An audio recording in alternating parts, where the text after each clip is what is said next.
Hello guys! Isang maganda at isang pinagpalang araw muli sa inyo. Ngayong araw nga ay magiging abala at magiging busy tayo. Ako kasi yung nakatoka na magluto ng ihahanda namin ngayong darating na bagong taon. Kaya nga at heto at busy tayo.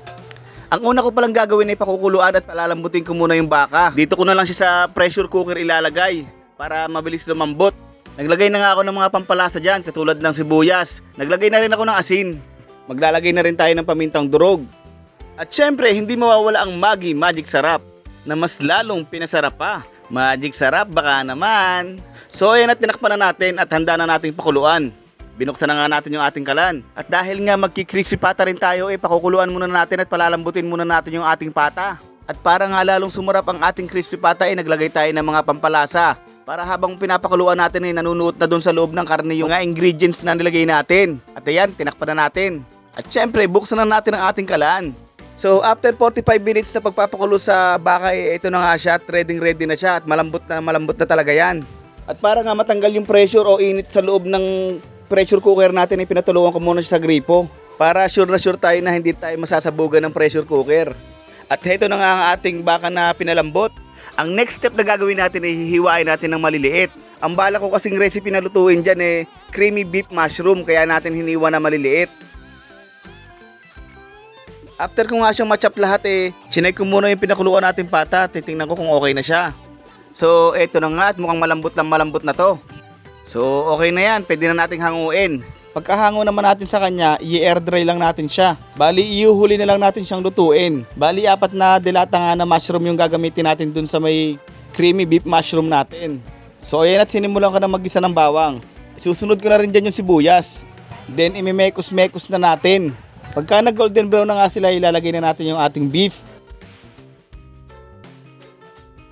Tapos imimekos-mekos ulit natin.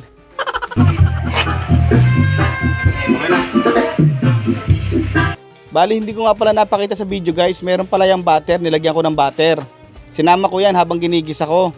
Maya maya pa ilalagay na natin yung ating ginamit sa kanyang pagpapakulo kanina. So yan ang magsisilbing sabaw niya. Siyempre pakukuluan pa natin yan para talagang malambot na malambot yung baka natin. Kapag kumukulo na nga siya, ilalagay na natin yung all-purpose cream natin dyan. Bali 2 pack yung gagamitin natin sa kanya kasi medyo marami-rami yung lulutuin natin.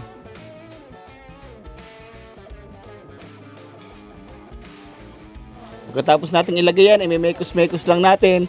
And then ilalagay na natin yung ating mushroom. At mag-a-add na rin tayo ng 3,875 na butil ng asin. Abay, napakarami namang asin na nilagay mo dyan, Kuya Jay. Baka maglasang dagat naman yan. At mag-a-add din tayo ng 3,785 na dinurog na paminta. Mukhang naparami yata yung pamintang nailagay ko Pero tiyak na malasang-malasa talaga yan. At mag-a-add na rin tayo ng cornstarch. Yan yung magsisilbing pampalapot natin. Pero depende sa inyo kung gaano kalapot yung gusto nyo. At imekos-mekos nyo lang mga insan para hindi mamuo sa ilalim yung cornstarch. So ayan, para sa akin okay na yung lapot na yan. Ready for plating na yan para mamaya. At maya maya pa nga dumating ang aking misis para tulungan ako magluto. Ang next na recipe natin ay sinigang sa miso na ulo ng salmon. Ipinachop ko na pala yan sa palengke para hindi na ako mahirapan mag-chop sa bahay.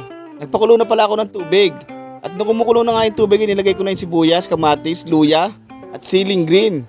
Inilagay ko na rin yung okra sa kalabanos. At inilagay ko na rin yung ulo ng salmon natin para sabay-sabay na silang maluto.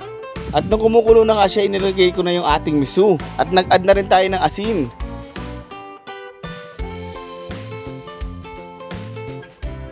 Maya-maya pa, ilalagay na natin yung ating mustasa.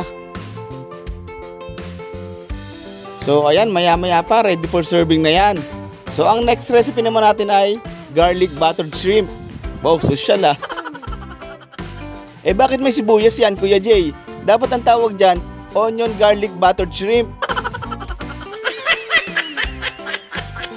Ay, oo nga pala. Sorry guys. So ayan at ilalagay na natin yung ating hipon. At ayan, halu-haluin lang natin. At para lalong sumarap, maglalagay tayo ng Sprite. Sprite yan guys baka isipin nyo tubig yan. At maglalagay na rin tayo ng konting asin guys. Konti lang baka maglasang dagat At maglalagay na rin tayo ng powder na paminta dyan. Oops, dahan-dahan lang baka mabuhos. At imekos-mekos lang natin mga insan. At maglalagay rin tayo ng Maggi Magic Sarap. At haluin lang natin. Pagkatapos nating haluin, ilalagay na natin yung ating nilagang mais. So ayan, ready for serving na rin yan. Ang next recipe naman natin ay buttered broccoli. Simpleng-simple lang yung luto na yan guys. Tinunaw ko lang yung butter, nilagay ko na yung broccoli at nag-add lang ako ng salt and pepper. So yun lang, ready for serving na yan. Ang next na recipe sana natin ay palabok. Kaya lang hindi ko na nabidyohan ng kompleto yung pagluluto natin kasi medyo na busy na ako at medyo pagod na rin ako. Ang mga sangkap pala na ginamit natin sa sauce ng palabok eh hipon, pusit, tinapa. Ang ginawa ko pala dito sa hipon saka sa pusit eh hinap-cook ko lang siya. Kapag kasi na-overcook yung hipon saka pusit, tumitigas yan kaya mas magandang i-half cook lang natin. So ayun na nga at hanggang dyan lang yung video natin ng paggagawa ng sauce ng palabok kasi nga nakalimutan ko ng mag-video. Yung balat saka ulo pala ng hipon na pinagtanggalan nyo huwag nyo itatapon kasi gagamitin din natin yan.